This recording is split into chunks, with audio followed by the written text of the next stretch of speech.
I teach a housing policy class and have for several years.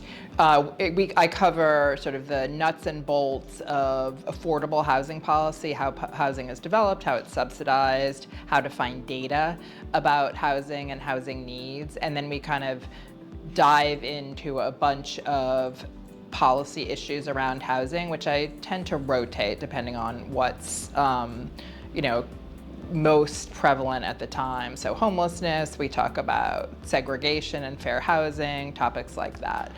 It's a class that I really, really love teaching at the Mark School.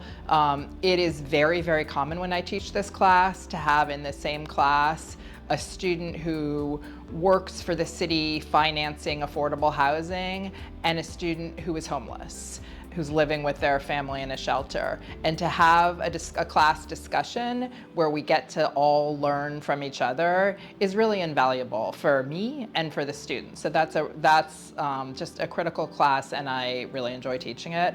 I also teach the capstone here, and I tend to get students who are interested in housing and community development issues, because that's my specialization. And for this coming fall, I'm developing a new class on the history and theory of urban planning. It's for our new MS in city planning degree, but students in the MPA are going to be absolutely welcome to take it, and I think students in this specialization may be interested.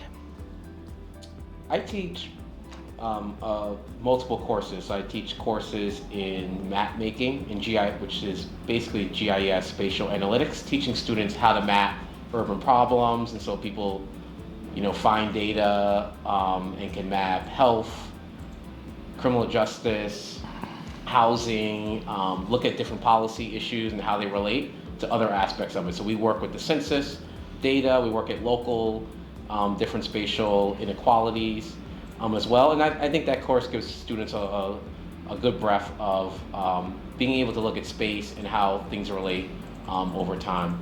Another course that I teach is New York City and governance, looking at New York City local politics, but also looking not just at the history of New York City and local politics. We try to give students a chance to look at public policy making, also come up with solutions to the different problems. So we look at housing, we look at climate change, we look at infrastructure and economics in New York City, and also come up with solutions to those different problems as well. And so it's not just about, I think, reading about governments or policy, and even here I think at the Mark School, it's about putting students into actual decision makers.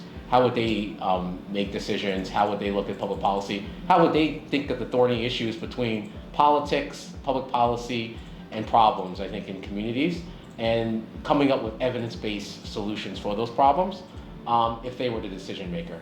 Students really love those kind of courses, and puts them in, they understand, I think, how difficult it is to make solutions, but it also puts them in a grounds for many of the careers that they can do here at Marks, looking, working at state, local government, I think here in New York, and I think the region around here in the East Coast, but all around the country, and that you can take these and build careers out of being a public policy decision maker.